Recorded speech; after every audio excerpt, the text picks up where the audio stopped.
చూడండి, ఏ నుండి బి యొక్క ప్రస్తుత వయసుల నిష్పత్తి 7:8 మరియు బి మరియు సి ప్రస్తుత వయసుల నిష్పత్తి 2:1.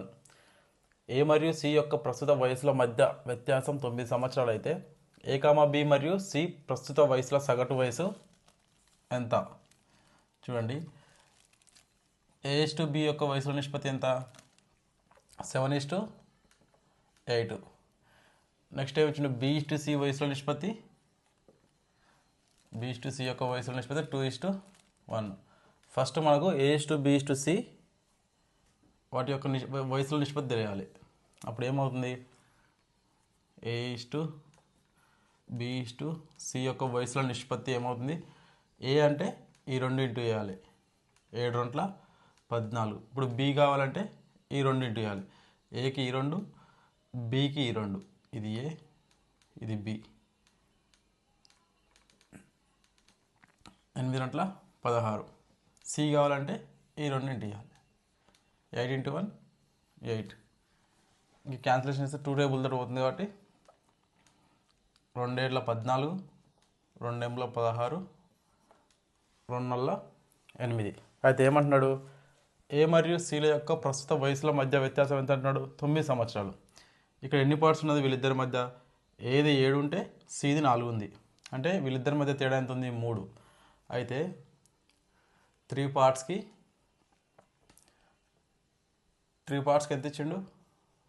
9 ఇచ్చిండు. 9 సంవత్సరాలు వ్యత్యాసం. టోటల్ పార్ట్స్ ఎన్ని? ఇవి 7, ఇవి 8, 15, 15 4 19. 19 పార్ట్స్కి ఎంత? క్యాన్సిలేషన్ చేస్తే 19 × 9/3. 3 ముళ్ళ 9, 19 ముళ్ళ 57. ఇది వారి యొక్క వయసుల మొత్తం. అయితే ఏమడిగిండు? వయసుల సగటు అడిగిండు. ఏ కామా బి కామా సి వయస్సుల సగటు ఏమవుతుంది? మొత్తం వయస్సులు బై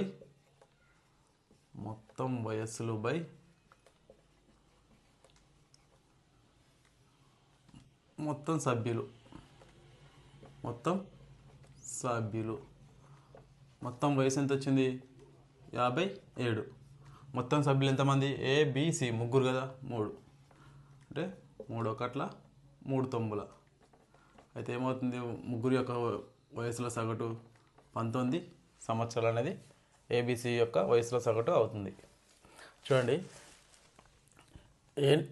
ఏబిలో వయసుల సగటు ఎంత ఇచ్చిండు? 7:8. మరి బీసీలో వయసుల సగటు 2:1. అప్పుడు ఇట్లా 2 ఇచ్చినప్పుడు మనకు ఏబిసి యొక్క సగటు కావాలంటే ఏ కావాలి అంటే ఈ 2 ఇవ్వాలి, బి కావాలంటే ఈ 2 ఇంటూ ఇవ్వాలి, సి కావాలంటే ఈ 2 ఇంటూ ఇవ్వాలి. అలా ఇంటూ చేసి క్యాన్సిలేషన్ చేస్తే ఏబిసి యొక్క నిష్పత్తి ఎంత వచ్చింది? 7:8:9 4 వచ్చింది. అయితే ఏమన్నాడు? ఏ మరియు సి యొక్క ప్రస్తుత వయసుల మధ్య వ్యత్యాసం 9 సంవత్సరాలు అన్నాడు. అంటే ఇవి ప్రస్తుత వయసుల నిష్పత్తులే కదా. ఎన్ని పార్ట్స్ ఉన్నాయి? 3 పార్ట్స్ ఉన్నాయి. వీళ్ళిద్దరి మధ్య తేడా ఎంత ఉంది? 3 పార్ట్స్ ఉంది. 3 పార్ట్స్కి 9 సంవత్సరాలు అన్నాడు. వీళ్ళ టోటల్ వయసు కావాలంటే మొత్తం ఎన్ని పార్ట్స్? 19 పార్ట్స్ కదా. 19 పార్ట్స్కి ఎన్ని సంవత్సరాలు? క్యాన్సిలేషన్ చేస్తే మొత్తం వయసు ఎంత వస్తుంది? 57 సంవత్సరాలు. అయితే ఏమడిగిండు? ఏ కామా బి మరియు సి ప్రస్తుత వయసుల సగటు అడిగిండు. వయసుల సగటు అంటే వాళ్ళ మొత్తం వయసు బై మొత్తం సభ్యులు. మొత్తం వయసు మనకి ఎంత వచ్చింది? 57 సంవత్సరాలు. మొత్తం ఎంతమంది సభ్యులు? ముగ్గురు. క్యాన్సిలేషన్ చేస్తే 19 సంవత్సరాలు. నెక్స్ట్ ప్రాబ్లం చూడండి, దుకాణదారుడు ఒక వస్తువు యొక్క గుర్తించబడిన ధరపై 12% రాయితీని ఇస్తాడు. వస్తువు యొక్క అమ్మకపు ధర 13,200. అప్పుడు వస్తువు యొక్క గుర్తించబడిన ధర ఎంత? చూడండి, ఒక వస్తువు యొక్క గుర్తించబడిన ధర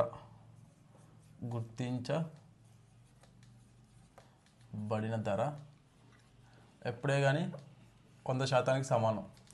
అయితే ఈ 100% మీద మనకు ఎంత రాయితీని ఇస్తున్నట్టు? డిస్కౌంట్ని 12% డిస్కౌంట్ ఇస్తున్నట్టున్నాడు, రాయితీని ఇస్తుంటున్నాడు. రాయితీ ఇచ్చిన తర్వాత 12% రాయితీ ఇచ్చిన తర్వాత అమ్మకపు ధర ధర ఏమవుతుంది 100% నుంచి 12% తీసేస్తే ఎంత వస్తుంది 88% అనేది అమ్మకపు ధర అవుతుంది 88% అనేది అమ్మకపు ధర అవుతుంది అయితే మనకి ఇప్పుడు ఏమి ఇచ్చిండు వస్తువు యొక్క అమ్మకపు ధర ఎంత అన్నాడు 13,200 అన్నాడు అంటే పర్సంటేజ్లో మనకి ఎంత వచ్చింది 88% అంటే 88% ఈజ్ ఈక్వల్ టు 13,200 అయితే మనకి ఏం కావాలి గుర్తించబడిన ధర అడిగిండు అంటే 100% ఎంత క్రాస్ మల్టిప్లై చేసి క్యాన్సిలేషన్ చేస్తే 100 ఇంటూ 13,200/88 చూడండి ఎందులో పోతుంది ఇది 4 ఎక్కం చూడండి 4 2 8 4 2 8 4 ముళ్ళ 12 మళ్ళీ ఒకటి మిగులుతుంది ఇక్కడ ఒకటి ఉంది 4 ముళ్ళ 12 2 జీరోస్కి 2 జీరోస్ ఇది ఎందులో పోతుంది 11లో పోతుంది కదా 11 2 11 3 ఇది ఎందులో పోతుంది 2 1 2 150లా 300 ఏం మిగిలింది మనకు 100 ఇంటూ 150 అప్పుడు ఏమవుతుంది 150 2 జీరోస్కి ఇక్కడ 2 జీరోస్ 15,000 అనేది గుర్తించబడిన ధర అవుతుంది ఈ గుర్తించబడిన ధరపై 12% రాయితీ ఇస్తే 13,200కి అమ్మాడు అయితే మనకి ఏమి ఇచ్చాడు ఈ అమ్మకపు ధరని ఇచ్చాడు గుర్తించబడిన ధరని కనుక్కోమన్నాడు గుర్తించబడిన ధర ఎప్పుడైనా 100% ఉంటుంది 12% రాయితీని ఇచ్చిండు 12% రాయితీ అంటే 100 నుంచి 12 చేస్తే 88% ఇది మనకు శాతంలో 88% అని తెలిసింది ధరలో ఎంత ఇచ్చిండు 13,200 అని ఇచ్చిండు అంటే 88% అనేది 13,200 అయితే మనకు కావాల్సినది గుర్తించబడిన ధర గుర్తించబడిన ధర ఎంత శాతం 100% వాల్యూ ఎంత క్యాన్సిలేషన్ చేస్తే 15,000 అనేది గుర్తించబడిన ధర అవుతుంది నెక్స్ట్ ప్రాబ్లం చూడండి ఒకవేళ x + 1/x హోల్ పవర్ 3 = 27 అయితే x² + 1/x² విలువ ఎంత చూడండి మనకేమిచ్చిండు x + 1/x హోల్ పవర్ 3 = 27 అన్నాడు ఈ హోల్ పవర్ 3 అక్కడ పంపిస్తే ఏమవుతుంది x + 1/x =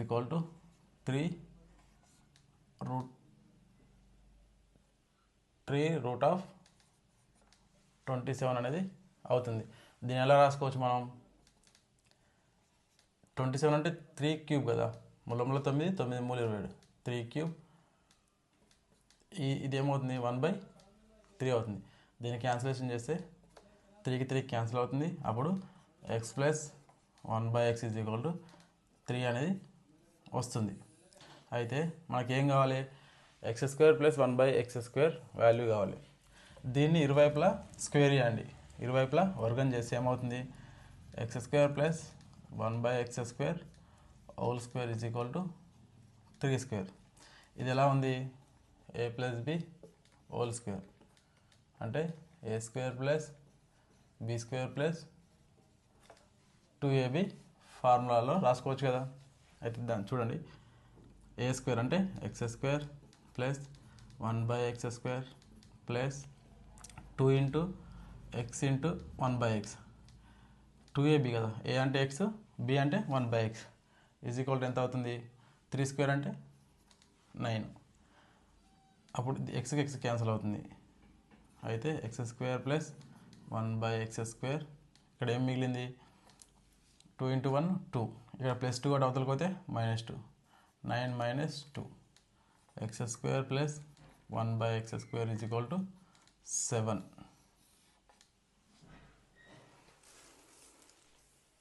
నెక్స్ట్ ప్రాబ్లం చూడండి p, q మరియు r భాగ్యస్వామ్యంలోకి ప్రవేశిస్తారు p 4 నెలలకు 1,200 q 8 నెలలకు 1,400 మరియు r 10 నెలలకు 1,000 రూపాయలు పెట్టుబడి పెడుతుంది సంవత్సరానికి 585 రూపాయల లాభంలో r వాటా ఎంత అంటే ముగ్గురు కలిపి సంవత్సరానికి 585 రూపాయలు అనేది లాభం వస్తుందట అయితే r వాటా ఎంత అని అడుగుతున్నాడు అయితే చూడండి ఫస్ట్ మనం ఏం కనుక్కోవాలి PQRల లాభాల నిష్పత్తి కనుక్కోవాలి లాభాల నిష్పత్తి ఎలా పి 4 నెలలు పెట్టినాడు. 4 నెలలకు ఎంత పెట్టిండో 1200 పెట్టినాడు. 4 నెలలకు 1200 ఈస్ట్. క్యూ 8 నెలలకు 1400. ఆర్ అనేవాడు 10 నెలలకు 1000 రూపాయలు. ఇలా పెట్టండి. చూడండి అన్నిట్లలో 2 జీరోస్ కామన్గా ఉన్నాయి. క్యాన్సిలేషన్ చేయండి. ఇంకా నెక్స్ట్ ఏముంది? 2 రెంట్ల 2 నాలుగుల 2 ఐదుల. మళ్ళీ 2 టేబుల్లో పోతుంది కదా. 2 ఒకట్ల 2 రెండుల 2 ఐదుల. అప్పుడు ఏం మిగులుతుంది? ఇక్కడ ఓన్లీ 12 మిగిలింది. 12 ఈస్ట్ ఇక్కడ 2 14ల 28. ఇక్కడ ఏం మిగిలింది? 5 × 5 25. పి కామ క్యూ కామ ఆర్ల లాభాల నిష్పత్తి ఎంత? 12:28:25. అయితే ఇవి టోటల్ లాభం ఎంత ఇచ్చింది మనకు? 585 ఇచ్చిండు. ఇవి టోటల్ పార్ట్స్ ఎన్ని? 12 + 28 40. 40 + 25 65. అంటే 65 పార్ట్స్కి 585 రూపాయలు. 585 రూపాయలు. మనకి ఏం అడిగిండు? ఆరు యొక్క వాటా అడిగిండు. ఆరుది ఎంత? 25. 25 పార్ట్స్కి ఎంత? అది టోటల్ లాభం కదా. టోటల్ లాభం అంటే టోటల్ పార్ట్స్ అన్ని 65 పార్ట్స్కి 585 రూపాయలు అయితే ఆరు యొక్క వాటా ఎంత? 25 పార్ట్స్ కదా. 25 ఎంత? క్రాస్ మల్టిప్లై చేస్తే 25 × 585/65. 5 టేబుల్లో క్యాన్సిలేషన్ చేస్తే 5 5 25, 5 1 5, 5 3. ఇదేమవుతుంది? 13 1 13. ఇది ఎందులో పోతుంది? 13 4 52. 52 అనేది ఇంకా 58 నుంచి 52 పోతే 6 మిగులుతుంది. ఇక్కడ 5 65. అంటే 13 5 65. ఎంత మిగిలింది మనకు? 5 × 45. దీని ఇంటూ చేస్తే ఏమవుతుంది? 5 4 20, 5 5 25. అంటే 225 రూపాయలు అనేది ఆరు యొక్క వాటా అవుతుంది. నెక్స్ట్ ప్రాబ్లం చూడండి. ఒక పట్టణం యొక్క ప్రస్తుత జనాభా 50,000. అది ప్రతి సంవత్సరం 6% చొప్పున పెరుగుతుంటే 2 సంవత్సరాల తర్వాత పట్టణ జనాభా ఎంత? చూడండి ఇది 2 మెథడ్స్లో వేద్దాం. ఇది నార్మల్గా ఫార్ములా ప్రకారం అయితే ఎలా అంటే ప్రస్తుత పట్టణ జనాభా ఎంత? 50,000. 50,000 అంట. అయితే ప్రతి సంవత్సరం 6% పెరుగుతుందంట. ఇంటూ 6% అంటే 106 అవుతుంది. 100% ఉన్నది 6% పెరుగుతుందంట. మళ్ళీ ఇది ఒక సంవత్సరం. నెక్స్ట్ సంవత్సరం వచ్చేసి మళ్ళీ 6% పెరుగుతుంది. ఇది ఫస్ట్ సంవత్సరం, ఇది సెకండ్ సంవత్సరం. దీన్ని క్యాన్సిలేషన్ చేస్తే ఈ 2 జీరోస్కి ఈ 2 జీరోస్, ఈ 2 జీరోస్కి ఈ 2 జీరోస్ క్యాన్సిల్ అవుతుంది. ఎంత మిగులుతున్నప్పుడు 5 × 106 × 106 అనేది మిగులుతుంది. అయితే దీన్ని వీడికి వచ్చినాక క్యాన్సిలేషన్ పెద్దగా అవుతుంది, ఇబ్బంది అవుతుంది అనుకుంటే డిజిటల్ రూట్ మెథడ్లో ఎలా చేయాలో చూద్దాం. ఇక్కడ 5 అలానే రాసుకోండి. ఇంటూ 1 + 0 1, 1 + 6 7, ప్లస్ మళ్ళీ ఇది 7 కదా 7. అంటే 7 5 35. 35 అంటే 3 5 8. 7 8 ఏళ్ళ 56. 56 అంటే 5 6 ఎంత? 11. 11 అంటే 1 + 1 2. ఆప్షన్స్లో టోటల్ కూడితే 2 ఎక్కడ వస్తుందో అది ఆన్సర్ అవుతుంది. చూడండి 5 6 11, 11 8 19. 19 అంటే 1 + 9 ఎంత అవుతుంది? 10. 1 + 0 1 అంటే ఇది కాదు, ఇది 5 + 6 11, 11 8 19. 19 అంటే మళ్ళీ 1 వస్తుంది, ఇది కాదు. ఇది చూడండి 5 6 11, 11 8 19, 19 2 21 అంటే 2 + 1 3 అంటే ఇది కాదు. ఇది చూడండి 5 6 11, 11 1 12, 12 8 20. 20 అంటే 2 + 0 అంటే 2. అంటే ఫస్ట్ ఆప్షన్ అనేది కరెక్ట్ అవుతుంది. చూడండి, లేకపోతే ఇంటూ ఏజ్ చూడండి, 5 6 30. ఇది ఎంత అవుతుంది? 5 × 106 ఎంత అవుతుంది? 500. 5 6 30. 0 0 కాబట్టి 3 పెట్టుకున్నాం. 5 1 5. 530 × 106. దీన్ని ఎలా రాసుకోవచ్చు? 106ని 100 + 6గా రాసుకోవచ్చు కదా. అంటే 530 × 100. 530. 0కి ఇక్కడ 2 zeros, 2 zeros. 530 × 6. 6 0 0. 6 ముళ్ళ 18. 6 5 30. అక్కడ 1 31. అంటే 3180. ఎంత అవుతుంది? 0 ప్లస్ చేస్తే 8 1 6 5. ఈ టోటల్ ఇంటూ చేస్తే ఎంత వచ్చింది? 56,180. ఇదే కదా వచ్చింది. ఇలా క్యాన్సిలేషన్ ఇబ్బంది అవుతుంది అనుకుంటే డిజిటల్ రూట్ మెథడ్లో వేసుకున్నా కానీ ఆన్సర్ వచ్చేస్తుంది. నెక్స్ట్ మెథడ్లో చూడండి.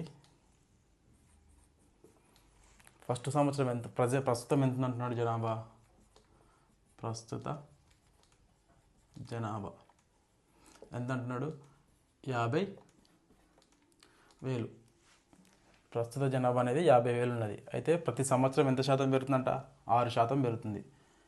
ఫస్ట్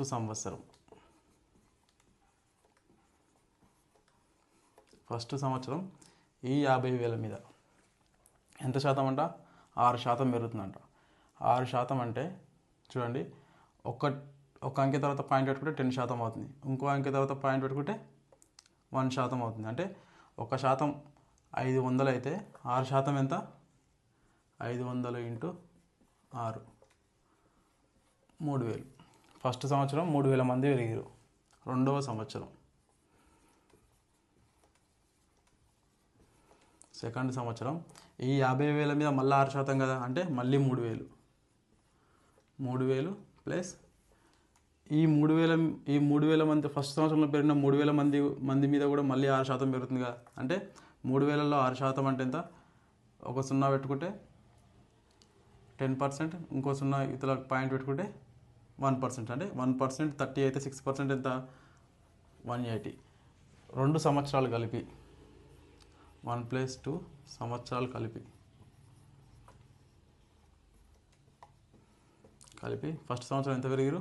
3,000 ప్లస్ నెక్స్ట్ సంవత్సరం 3,180. టోటల్ ఎంత? 6,180 పెరిగారు. మనకేమన్నాడు? 2 సంవత్సరాల తర్వాత పట్టణ జనాభా అన్నాడు. ఫస్ట్ ఎంత ఉన్నారు? 50,000 ప్లస్ ఇవి 6,180. మొత్తం ఎంత అవుతుంది? 56,180 అనేది ప్రస్తుత జనాభా అవుతుంది. 2 సంవత్సరాల తర్వాత ఉన్న జనాభా ఎంత? 56,180. నెక్స్ట్ ప్రాబ్లం చూడండి. ఇద్దరు స్నేహితులు ఏ మరియు బి వరుసగా 390 కిలోమీటర్ల దూరంలో ఉన్న ఎక్స్ మరియు వై స్థానాల నుండి బయలుదేరారు. వారు వరుసగా గంటకు 5 కిలోమీటర్లు మరియు 8 కిలోమీటర్ల వేగంతో వ్యతిరేక దిశలో కదులుతున్నట్లయితే వారు ఏ సమయంలో ఒకరినొకరు దాటుతారు? చూడండి, మనకేమంటున్నాడు? ఏ మరియు బి ఇద్దరు స్నేహితులు అంట. వాళ్ళు 390 కిలోమీటర్ల దూరం ఉన్న ఎక్స్ వై స్థానాల నుండి బయలుదేరారంట. ఎక్స్ ఇక్కడ ఉంటే వై, వీటి మధ్య దూరం ఎంత? 390 కిలోమీటర్లు ఎక్స్ వై మధ్య. ఏ అనేవాడు ఇక్కడి నుంచి ఎంత వేగం అంటున్నాడు? 5 కిలోమీటర్ల వేగంతో, 5 km/h వేగంతో ఇటు సైడ్ వెళ్తున్నాడంట. బి అనేవాడు వై నుండి ఏ సైడు, వ్యతిరేక దిశ అన్నట్టుగా ఏ సైడు 8 km/h వేగంతో బయలుదేరుతున్నాడు. అయితే మనకు ఎప్పుడే కానీ ఇద్దరు వ్యక్తులు కానీ 2 రైళ్ళు కానీ ఒకే దిశలో ప్రయాణిస్తేనేమో వాటి వేగాలని తీసివేయాలి. అదే వ్యతిరేక దిశలో ప్రయాణిస్తే వాటి యొక్క సాపేక్ష వేగం ఏమవుతుంది? ఏ కామా బీల సాపేక్ష వేగం ఎంత అవుతుంది?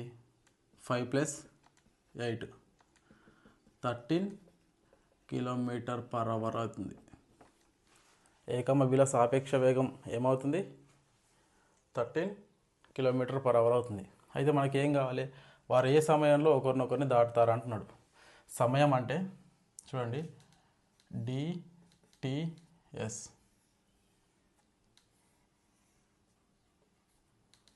అంతే కదా. మనకేం కావాలి, టైం అడుగుతున్నాడు, అంటే డిస్టెన్స్ బై స్పీడ్.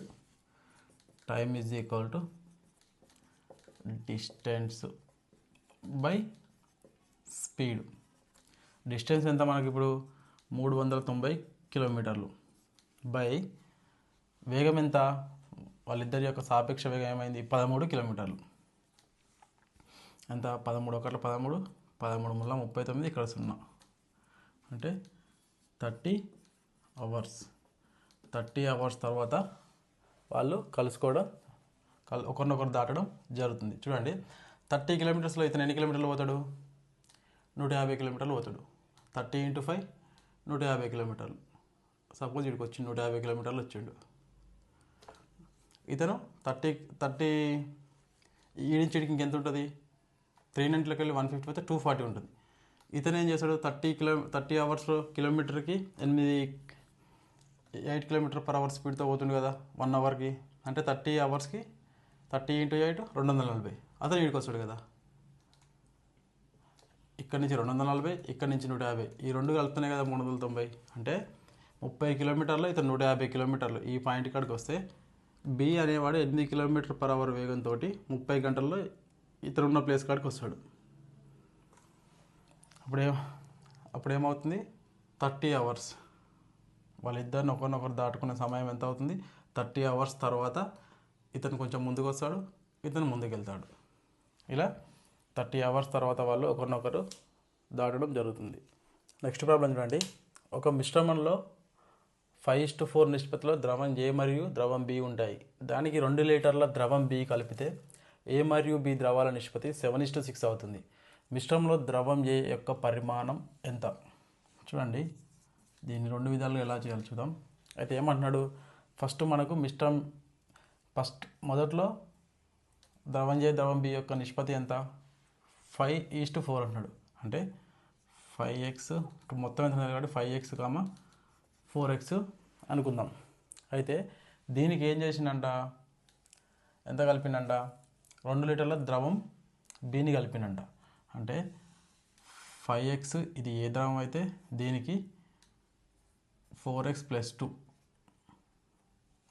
2 లీటర్లు కదా ద్రవాన్ని కలిపింది. ఇది Bది, ఇది ఏది. 2 లీటర్ల ద్రవాన్ని కలిపితే అప్పుడు ఎంత అయిందంట, 7:6 అయిందంట. అంటే 7/6. చూడండి, ఫస్ట్ ఉన్న మిశ్రమం ఇది 5x:4x అనుకుందాం. అయితే దీనికి ఏం చేసిండు, ఇది ఏ ద్రవం, ఇది B ద్రవం. ఈ B ద్రవానికి 2 లీటర్లు కలిపిండంట. అంటే ఈ 5x అలానే ఉంచి ఈ B ద్రవానికి 2 లీటర్లు కలిపితే అది ఏమైంది, నిష్పత్తి అనేది 7:6 అయింది. ఇట్లా నిష్పత్తిని 7/6 కూడా రాసుకోవచ్చు. దీన్ని క్రాస్ మల్టిప్లై చేస్తే 5×6 = 30, 30x = 4×7 = 28x, 7×2 = 14 +14. ఈ 28x నిమిషాలు తీసుకొస్తే ప్లస్ ఉన్నది మైనస్ అవుతుందిగా. 30x - 28x = 14. ఏమవుతుంది, 30 నుంచి 28 పోతే 2x = 14. 2 1 2 ఏళ్ళ x = 7. అయితే మనకి ఏమడిగిండు, ద్రవం A యొక్క పరిమాణం ఎంత అన్నాడు. ద్రవం A అంటే ఇదే కదా, x అంటే 7 వచ్చింది. ఇక్కడ 5 × 7, A = 5x కదా. x వాల్యూ మనకేమొచ్చింది, 5 × 7 35, 7×5 = 35 లీటర్లు. ఏ ద్రవం ఎంత, 35 లీటర్లు. చూడండి డైరెక్ట్ ఎలా అయ్యాలో. ఫస్ట్ ద్రవం ఎంత ఉంది, మొదట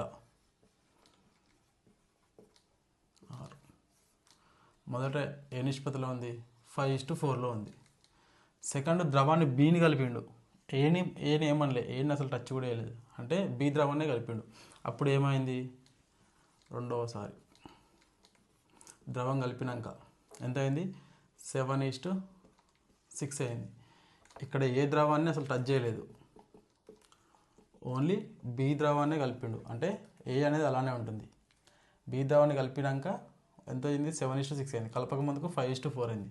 అయితే మనకి ఇచ్చిన ఆప్షన్స్లో ఇక్కడ 5, ఇక్కడ 7, ఈ రెండు ఆప్షన్స్లో ఎక్కడైతే పోతుందో అది ఆన్సర్ అవుతుంది. చూడండి, 5 ఎక్కడంలో 32 రాదు, 5 ఏళ్ళ 35, 7 5ల 35, అంటే ఇది పోయే ఛాన్స్ ఉంది. 5 ఎక్కడంలో 40 వస్తుంది, కానీ 7 ఎక్కడంలో 40 రాదు. మళ్ళీ ఇక్కడ 7 ఎక్కడంలో 42 వస్తుంది, కానీ 5 ఎక్కంలో రాదు. అంటే ఇప్పుడు ఇలా మనకు వచ్చింది ఏముంది? 5 ఎక్కడంలో 35 వస్తుంది, 7 ఎక్కడంలో 35 వస్తుంది, అంటే ఆన్సర్ ఆప్షన్ 2 అవుతుంది. ఇలా అయినా చేసుకోవచ్చు. నెక్స్ట్ ప్రాబ్లం చూడండి. ఒక దుకాణదారుడు 2 రకాల డిస్కౌంట్లను అందిస్తాడు. మొదటి పథకం 10% మరియు 20% డిస్కౌంట్ల శ్రేణి. రెండో స్కీము 15% మరియు 15% డిస్కౌంట్లు. ఏ పథకం ఎక్కువ డిస్కౌంట్ ఇస్తుంది? ఎంత? చూడండి,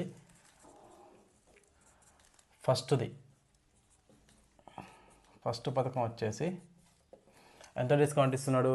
100% ఉన్నదాన్ని ఎంత ఇస్తున్నాడు? ఫస్ట్ 10% అంట, అంటే 90 రూపాయలకి ఇస్తున్నాడు 100 ఉంటే. నెక్స్ట్ 20% ఇస్తున్నాడు, అంటే 80కి ఇస్తున్నాడు. ఇట్లా వరుసగా 2 డిస్కౌంట్లు ఇస్తున్నాడు. అప్పుడు ఏమొస్తుంది? దీన్ని క్యాన్సిలేషన్ చేస్తే 0కి 0, 0, ఈ 2 సున్నాలకు 2 సున్నాలు, ఈ 2 సున్నాలకు ఈ 2 సున్నాలు, 9 ఎంబుల 72%. 2 డిస్కౌంట్లు ఇవ్వంగా వస్తువు ఎంతకు వస్తుంది? 72% అనేది వస్తుంది. అది ఫస్ట్ పథకం కింద. సెకండ్ పథకం కింద 100 రూపాయలు ఉన్నదాన్ని ఫస్ట్ ఎంత? 15% తగ్గించి, అంటే 85 × 100, మళ్ళీ 15%, 85 × 100. ఫస్ట్ 15% డిస్కౌంట్ ఇచ్చిండు, మళ్ళీ 15% డిస్కౌంట్ ఇచ్చిండు. 2 zeros 2 zeros క్యాన్సల్. 5 ఎక్క మళ్ళీ 5 20ల 100, 5 1ల 5, 3 మిగులుతుంది 30, అంటే 5 7ల 35. మళ్ళీ 5 4ల 20, 5 17ల 17 స్క్వేర్ అంటే ఎంత? 17 స్క్వేర్ అంటే 17 స్క్వేర్, 7 స్క్వేర్ అంటే 49, 1 స్క్వేర్ అంటే 01, 7 1ల 7, 7 2ల 14, 289. 289/4 ఉంది కదా, 4 క్యాన్సిలేషన్ చేస్తే 4 1ల 4, 4 7ల 28, ఇంకా 9 మిగులుతుంది. 4 2ల 8, 1 మిగులుతుంది. పాయింట్ పెట్టుకున్నాం కాబట్టి 0 10 అవుతుంది. మళ్ళీ 4 2ల 8, 2 మిగులుతుంది. పాయింట్ ఉంది కాబట్టి 0 20, అంటే 4 5ల 20, అంటే 72.25%. ఇది వస్తువు డిస్కౌంట్ ఇవ్వగా వస్తువుని అమ్మే ధర. అంటే ఇప్పుడు ఫస్ట్ పథకం కింద 72 రూపాయలకు వస్తే రెండో పథకం కింద 72 రూపాయలు 25 పైసలకు వస్తుంది. అంటే ఎక్కువ డిస్కౌంట్ ఎవరు ఇస్తున్నారు? ఫస్ట్ పథకం అనేది ఎక్కువ డిస్కౌంట్ ఇస్తున్నది. ఫస్ట్ పథకం ఎక్కువ డిస్కౌంట్ ఇస్తుంది. అది ఎంత శాతం? 0.25%. 0.25% అనేది ఎక్కువ డిస్కౌంట్ ఇస్తున్నది. నెక్స్ట్ ప్రాబ్లం చూడండి. PQ మరియు R ఒక పనిని చేయడానికి 1100లకు ఒప్పందం చేసుకున్నారు. P మరియు Qలు 14/22 పని చేయవలసి ఉంటుంది. అప్పుడు R ఎంత పొందుతుందో కనుగొనండి. చూడండి, మాకు టోటల్ వర్క్ ఎంత? టోటల్ వర్క్ మొత్తం పని ఎన్ని? 22 పార్ట్స్ ఇచ్చండి కదా. ఇక్కడ PQ అంటే 14 పార్ట్స్ చేస్తారంట. ఇది టోటల్ వర్క్. ఇందులో 14 పార్ట్స్ అనేది PQ చేస్తే R అనేవాడు మిగిలిన పని చేస్తాడు. అయితే టోటల్ వర్క్ ఎంత? 22 పార్ట్స్. 22 పార్ట్స్. అయితే ఈ 22 పార్ట్స్లో 14 పార్ట్స్ PQలు చేస్తారంట. P అండ్ Qలు 14 పార్ట్స్ కంప్లీట్ చేస్తారు. వాళ్ళు చేస్తారు అన్నట్టు, కంప్లీట్ చేస్తారు. అయితే ఇంకెన్ని పార్ట్స్ మిగులుతుంది? 22లోకి వెళ్ళి 14 పోతే 8 పార్ట్స్. ఈ 8 పార్ట్స్ వచ్చేసి ఎవరు చేస్తారు? ఆర్ అనే వ్యక్తి ఈ ఎయిట్ పార్ట్స్ని చేస్తాడు. అయితే ఈ టోటల్ పని ఎంతకు మాట్లాడుకున్నారు? 1100 కంట. టోటల్ పని ఎంత మనకు? 22 పార్ట్స్. ఈ 22 పార్ట్స్ పనిని 1100కు ఒప్పుకుంటే ఇందులో 8 పార్ట్స్ ఆర్ చేస్తున్నాడు. 8 పార్ట్స్ చేస్తున్న ఆర్కి ఎంత మనీ వస్తుంది? క్రాస్ మల్టిప్లై చేస్తే 8 × 1100/22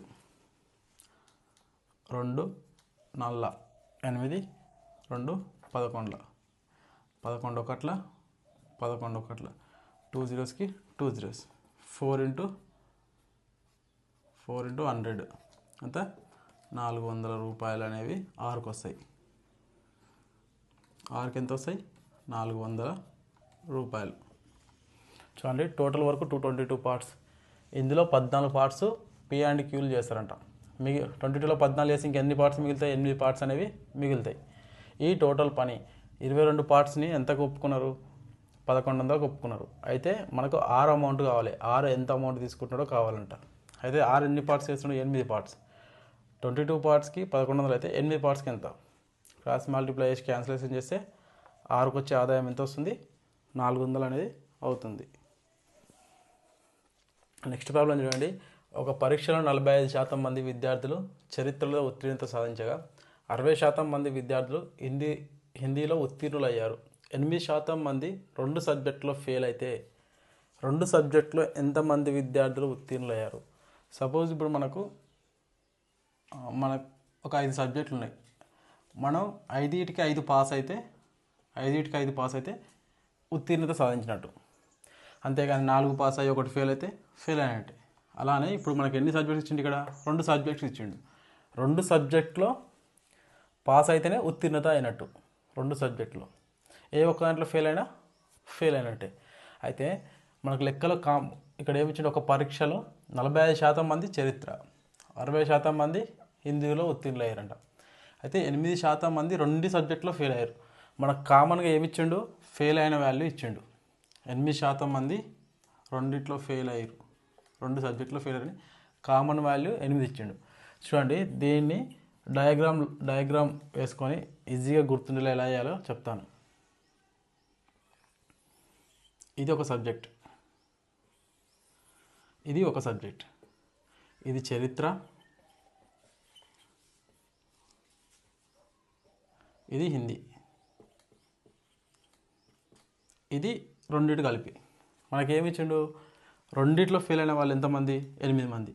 ఇది ఫెయిల్ అయింది, మనం కనుక్కునేది ఫెయిల్ అయింది.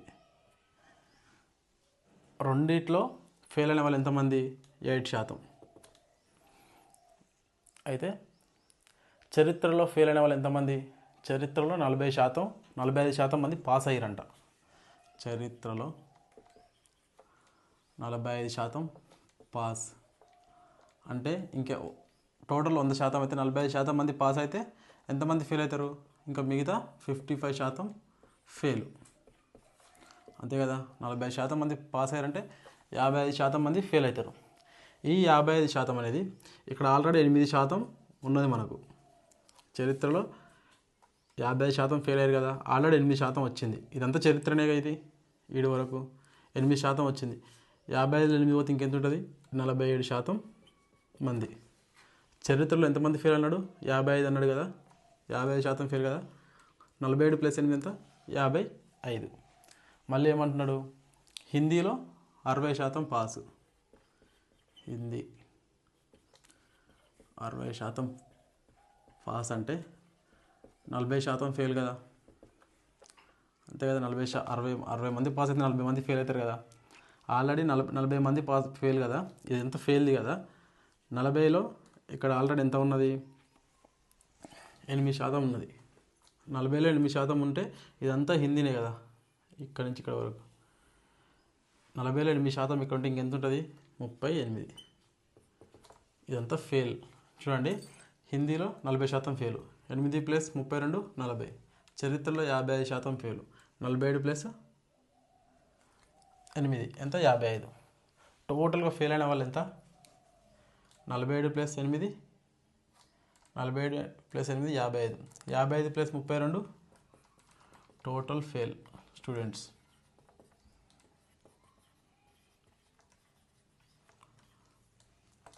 47 + 8 55 55 + 32 87 87% ఫెయిల్ టోటల్గా. అయితే పాస్ అయిన వాళ్ళు ఎంతమంది? పాస్ అయిన వాళ్ళు ఉత్తీర్ణత పొందిన వాళ్ళు అంటే 2 సబ్జెక్టులో ఉత్తీర్ణత పొందిన వాళ్ళు ఎంతమంది? 87% ఫెయిల్ అయితే ఇంకెంత ఉంటారు? 13% పాస్. మనకు రెండిట్లో పాస్ అయిన వాళ్ళ యొక్క పర్సంటేజ్ ఎంత? 13%.